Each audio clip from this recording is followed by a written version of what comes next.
नमस्कार, स्वदेश न्यूज देख रहे हैं आप। मैं हूं आपके साथ अभिजीत तिवारी।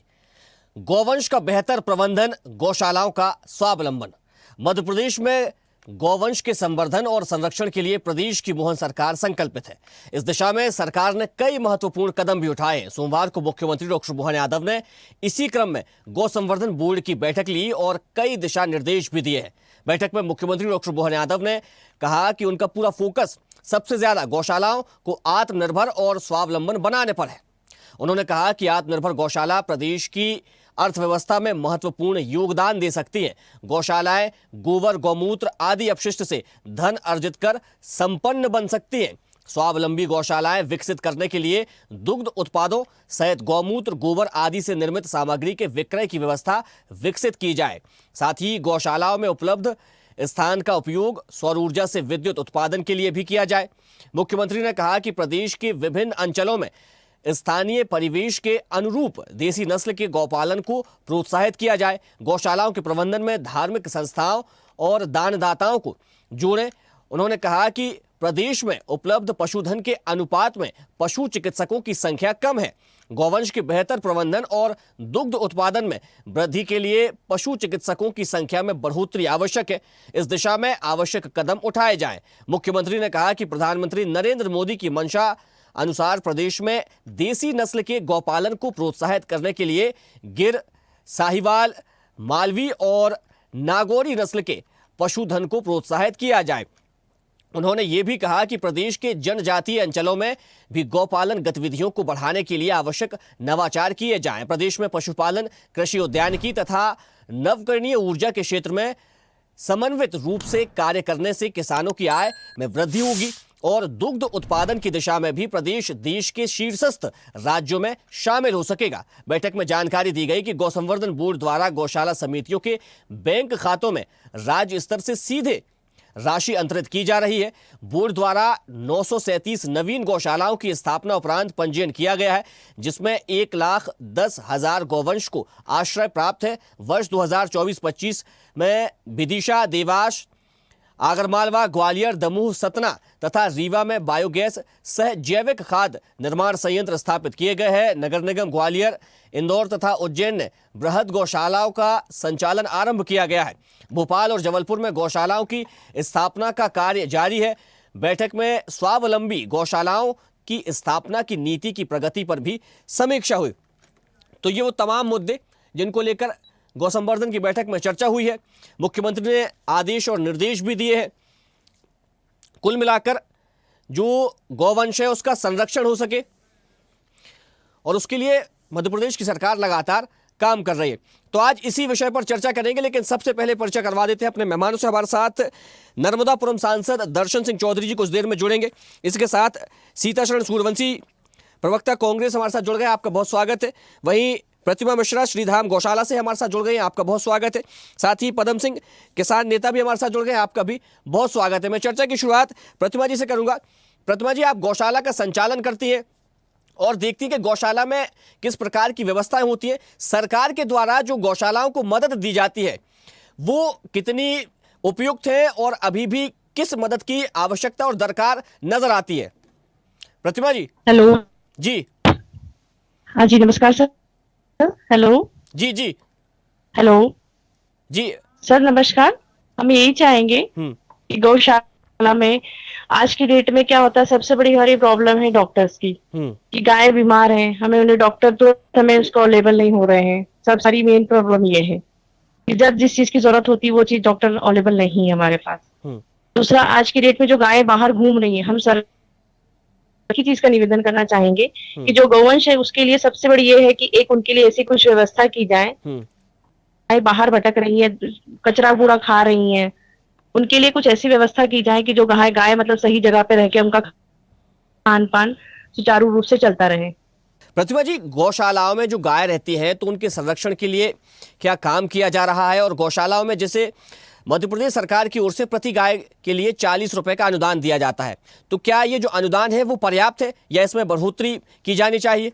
नहीं सर, इसमें बढ़ोतरी बिल्कुल करनी चाहिए, क्योंकि आज उस महंगाई को देखते हुए गायों का खान पान सब चीज करना, दवाई दर्पण, उनका हरा चारा अवेलेबल कराना, ये उस चीज में नहीं हो पा रहा है सर।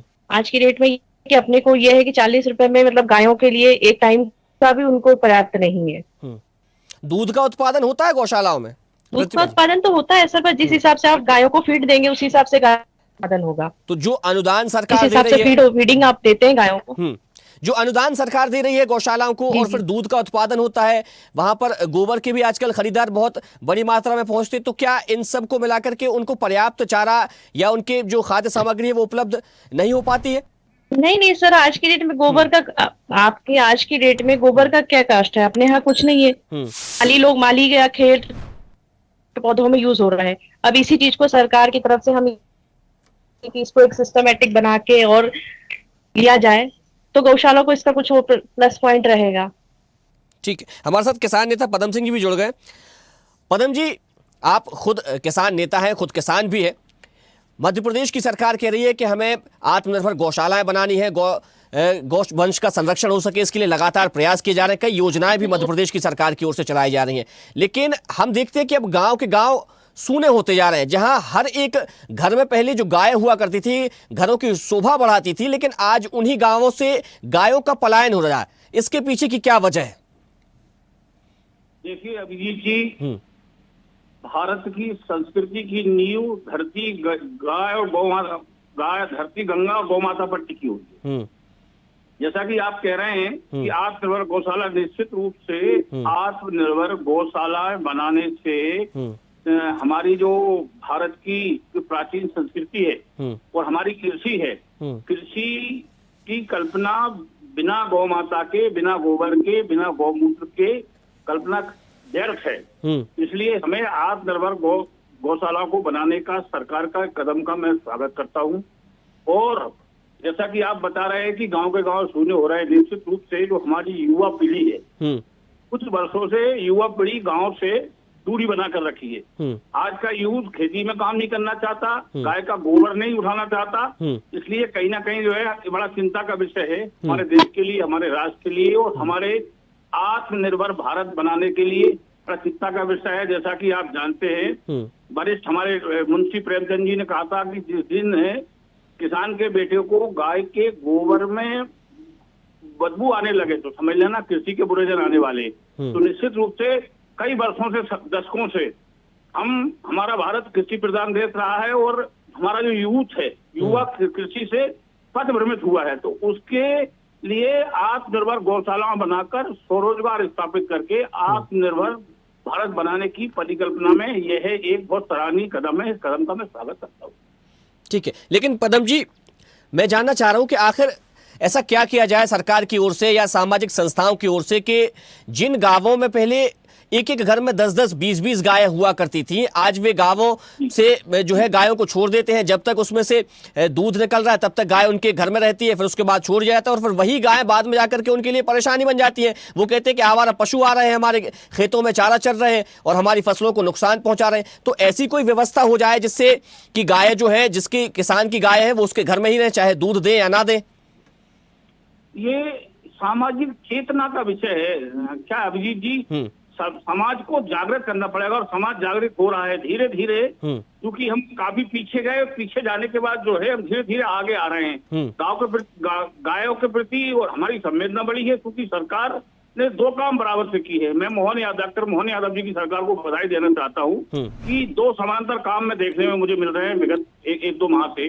एक आत्मनिर्भर गौशाला की बात हम कर रहे हैं, बहुत अच्छी बात है। दूसरा, सरकार ने बायो रिसर्च इनपुट सेंटर खोलने के लिए भी एक अब वो जारी की है। उस पर अपना चैनल कभी आएगा, उस पर चर्चा होगी आपके चैनल के माध्यम से कि हम जो प्राकृतिक खेती कर रहे हैं, प्राकृतिक खेती के अंतर्गत जो जैविक इनपुट्स है, जिस तरह हम केमिकल इनपुट्स का उपयोग किसान करता है, उसी के समानांतर जैविक इनपुट बनाने के लिए क्लस्टर बेसिस में सरकार ने एक बड़ी कार्य योजना तैयार की है। उस कार्य योजना के मान से स्थानीय स्तर पर क्लस्टर जैविक इनपुट बनाएगा और किसानों को जैविक खेती करने के लिए प्रेरित करेगा, क्योंकि जैविक खेती और गाय का गोबर और गौमूत्र एक दूसरे के पूरक हैं। तो वास्तव में हम उस ओर कदम बढ़ा रहे हैं और आगे बढ़ेंगे और उसके बहुत सकारात्मक परिणाम मध्य प्रदेश में आने वाले हैं। ठीक है, हमारे साथ नर्मदापुरम सांसद दर्शन सिंह चौधरी जुड़ गए। आपका बहुत स्वागत है। दर्शन जी, मध्य प्रदेश की सरकार ने सपना देखा है कि हम आत्मनिर्भर गौशालाएं बनाएंगे और आत्मनिर्भर गौशालाएं जब होंगी तो मध्य प्रदेश की सरकार का, प्रदेश का राजस्व बढ़ेगा।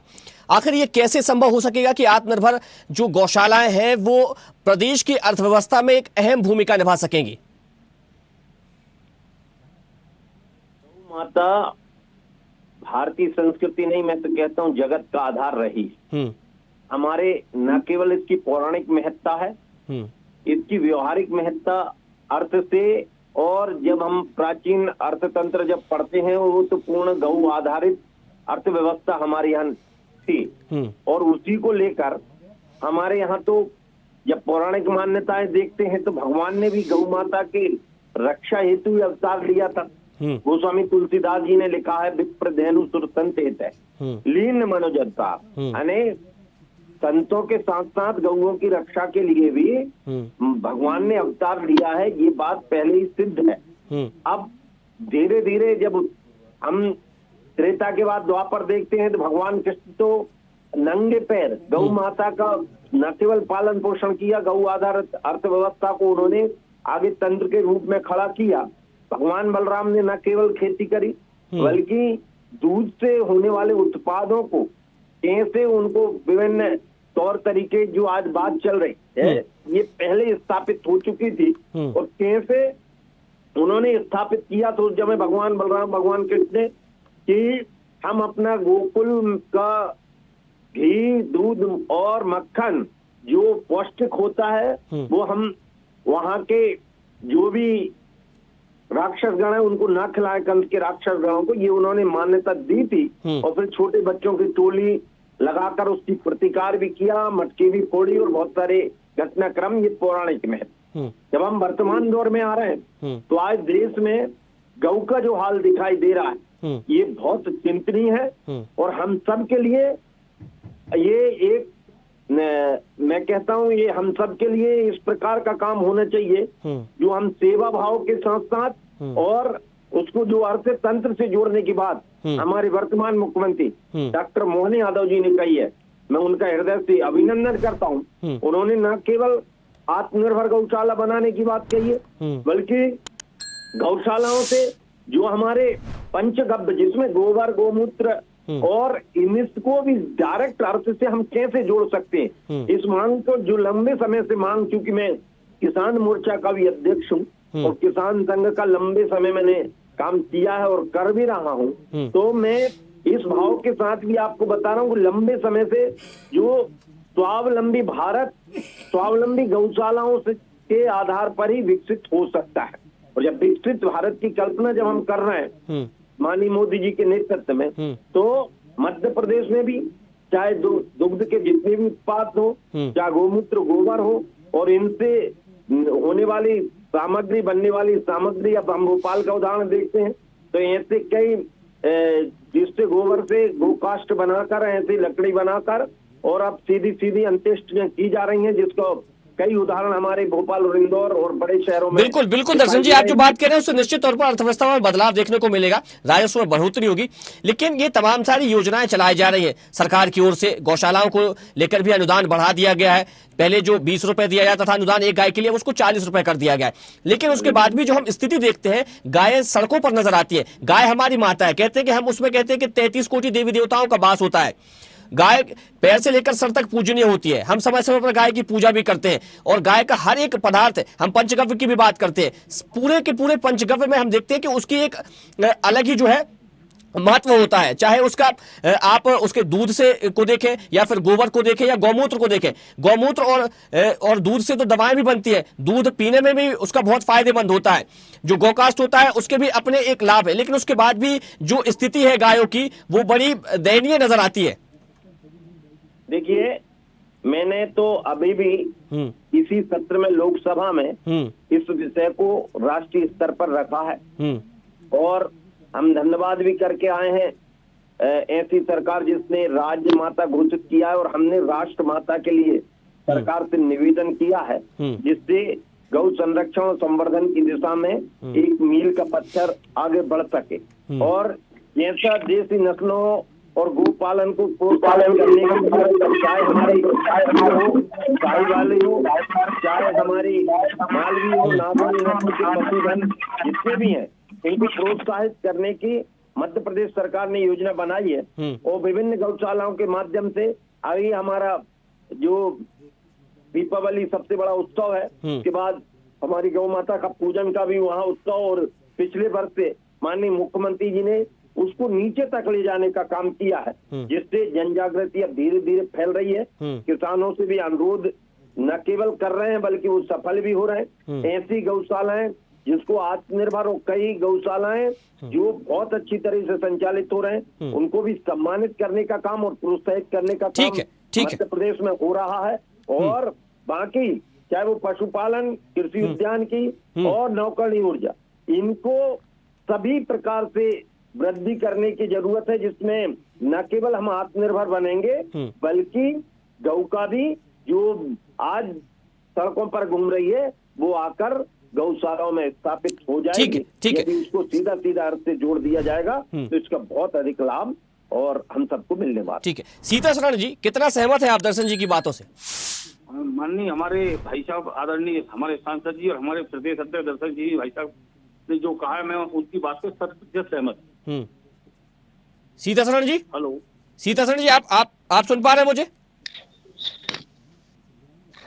सीता शरण जी, क्या आपको आवाज आ रही है मेरी? चलिए हम उनको जोड़ने की कोशिश करेंगे। मैं दर्शन जी, अगर गौशालाएं बनाई जा रही हैं, उनको आत्मनिर्भर बनाने की दिशा में भी मध्य प्रदेश की सरकार काम कर रही है, क्या गौ संरक्षण के लिए सिर्फ गौशालाएं काफी है? क्या ऐसा नहीं लगता कि हमें कोई एक ऐसी गाइडलाइन बनानी चाहिए जिससे हर घर में गाय पहुंचे, हर घर में गाय पहुंचे, और तब गायों का संरक्षण बेहतर तरीके से हो पाएगा? अगर हम शहरों की बात करें, शहरों में हर एक घर में गाय पालना संभव नहीं हो पाता, क्योंकि बड़े छोटे छोटे लोगों के घर होते हैं, गाय के लिए जगह चाहिए, उनका जो भूसा वगैरह होता है या दूसरी उनकी सामग्री होती है, खाद्य सामग्री, उसको रखने के लिए भी जगह चाहिए।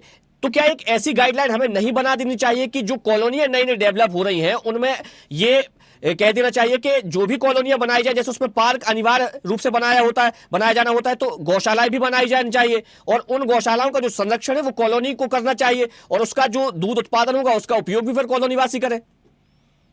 देखिए, इसमें सरकार द्वारा जो उचित कदम उठाया गया है वो है गौ संवर्धन बोर्ड। गौ संवर्धन बोर्ड के द्वारा गौशाला समितियों को बैंक खातों के स्तर पर सीधे तौर पर राशि अंतरित की जा रही है, जो दुगनी की गई इस बार 20 रुपया से 40 रुपया प्रति गाय की गई। इसके लिए मैं सरकार का धन्यवाद देता हूँ। 937 नवीन गौशालाओं का स्थापना और उनका पंजीयन किया गया, जिसमें 1,10,000 गौवंश को वहां आश्रय दिया गया है, जिसमें हमारे 2024-25 में यदि हम देखते हैं, चाहे वो विदिशा हो, देवास हो, आगर मालवा हो, ग्वालियर हो, दमोह हो, सतना हो, रीवा हो, हमारे नर्मदापुरम हो, ऐसे बायोगैस के सह जैविक खाद निर्माण संयंत्र स्थापित किए गए हैं, जिससे एक और नगर निगम हमारे ग्वालियर, इंदौर, उज्जैन बृहद गौशालाओं का संचालन किया गया। मैं भी तीनों जगह की प्रत्यक्ष गौशालाएं देखकर आया हूं, और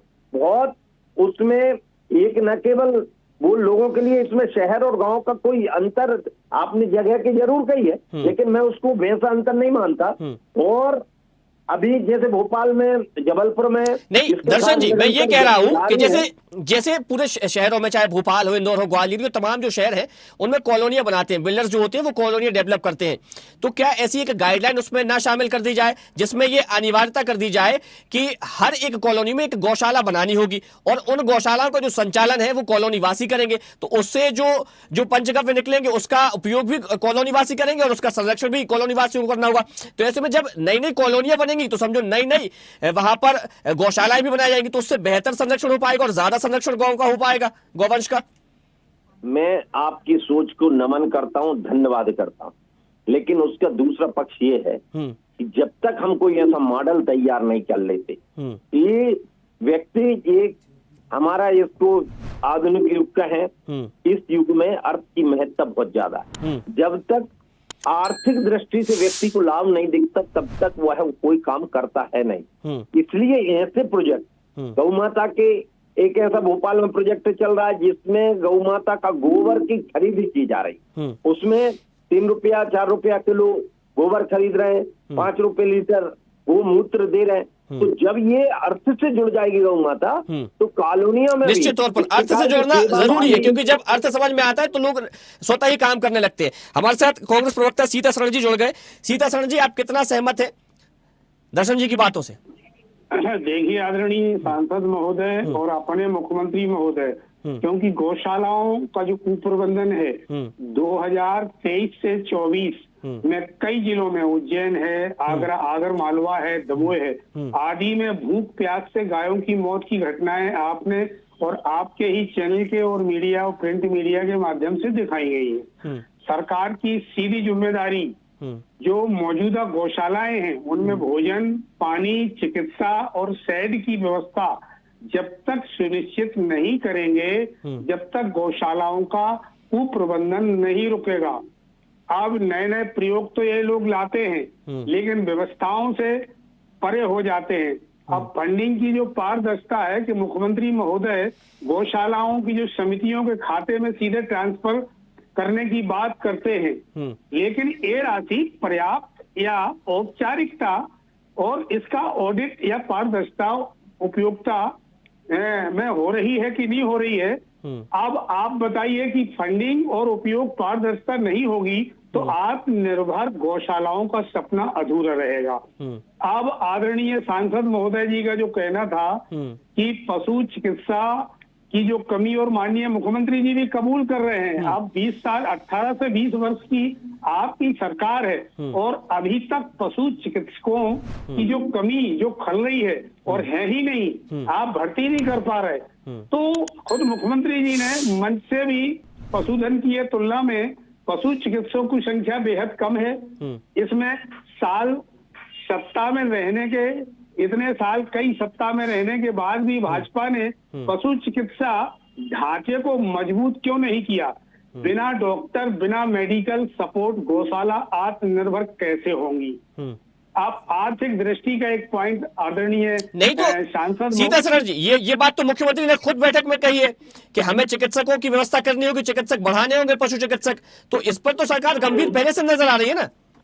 अरे पहले से आदरणीय 18 से 20 वर्ष हो गए हैं और 2018 और 2020 से माननीय कमलनाथ जी की सरकार देखिए 12,000 करोड़ आया था और गौशालाएं जो स्थायी तौर पे थी अभी भी वो सेट टूटे नहीं है और बेहतर उनमें गौशालाएं चल रही हैं। तो भाई जिस तरीके से जो व्यवस्था बनाना चाहिए बीजेपी को कि गोबर, गौमूत्र और जैविक खाद की बात तो करती है, बायोगैस और खाद प्लस समस्त समस्याओं की कि हम गौ से, गोधन से ये समस्याओं का समाधान करें, लेकिन गौ के लिए आज तक कितनी गौशालाओं ने इतना सफल मॉडल लागू किया है? माननीय सांसद महोदय से पूछ लीजिए कि कितनी आय हुई है और कितनी टिकाऊ निकली।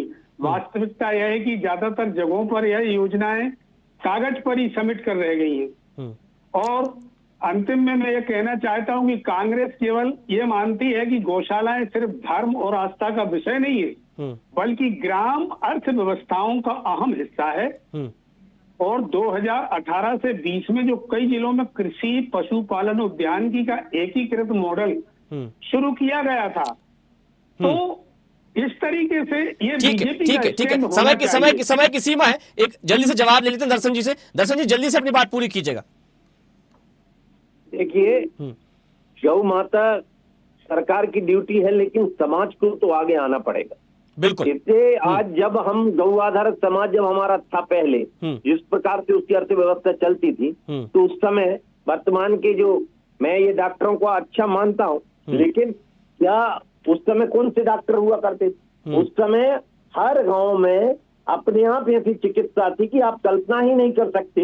इतनी उनको अंदर तक का नॉलेज था। मेरा एक और जो निवेदन भी है और उसको हमको आगे साकार करना भी चाहिए कि हम ऐसे गांव के जो पशु चिकित्सक ऐसे विशेषज्ञ होते हैं जिनकी किसी को कल्पना नहीं है, चाहे वो बेगा का रोग हो, चाहे गौ माता के दूध में कभी कभी खून आने लगता है उसकी बात हो, चाहे उसके जो बच्चों में भी यदि दिक्कत आती तो उसकी बात हो, चाहे उसके बाद में कई प्रकार के रोग जो गौ माता के होते हैं, वो स्थानीय स्तर पर जो डॉक्टर रहते हैं उनसे भी कई गुना अच्छा इलाज गांव में पहले से चलते आ रहा है। मेरा मानना है कि उन सबको भी हमको एकत्रित करके गौ माता समाज का ही अंग है और गौ माता समाज का आधार है, ये समाज को भी स्वीकार करके समाज को आगे आना पड़ेगा, तो सरकार भी उसमें सहयोग बिल्कुल, आपने ये बड़ी बात कही कि सरकार के साथ साथ समाज को भी कदमताल करनी होगी, तब जाकर के असल मायने में गौ संरक्षण हो पाएगा। हालांकि सरकार तो काम कर ही रही है। हमारे साथ जुड़ने के लिए आप सभी मेहमानों का बहुत शुक्रिया। दर्शन जी आपका बहुत धन्यवाद, सीता शरण जी आपका भी बहुत धन्यवाद, और प्रतिमा जी आपका भी धन्यवाद, पदम सिंह जी आपका भी बहुत शुक्रिया। मध्य प्रदेश की सरकार का जो सपना है वो गौ संरक्षण का है। आत्मनिर्भर गौशालाएं बनाई जाएंगी, इसको लेकर मध्य प्रदेश के मुख्यमंत्री डॉक्टर मोहन यादव ने बैठक की है। जब आत्मनिर्भर गौशालाएं बनेंगी तो उसमें दूध का उत्पादन होगा, उनका जो गोबर होगा उससे खाद बनाई जाएगी, उससे बायोगैस बनाई जाएगी, नवकरणीय ऊर्जा की ओर बढ़ेगी, और इससे कहीं ना कहीं प्रदेश का राजस्व निश्चित तौर पर बढ़ेगा, दूध का उत्पादन भी होगा। ऐसी सरकार की मंशा है, इस पर सरकार लगातार काम भी कर रही है। इस चर्चा में फिलहाल इतना ही, मुझे दीजिए इजाजत। देखते रहिए स्वदेश न्यूज, सबसे पहले देश। देखते रहिए स्वदेश न्यूज। अगर आप इस वीडियो को सोशल मीडिया हैंडल फेसबुक या इंस्टाग्राम पर देख रहे हैं तो हमें फॉलो करें, अगर यूट्यूब पर देख रहे हैं तो सब्सक्राइब करें और बेल आइकन दबाना ना भूलें।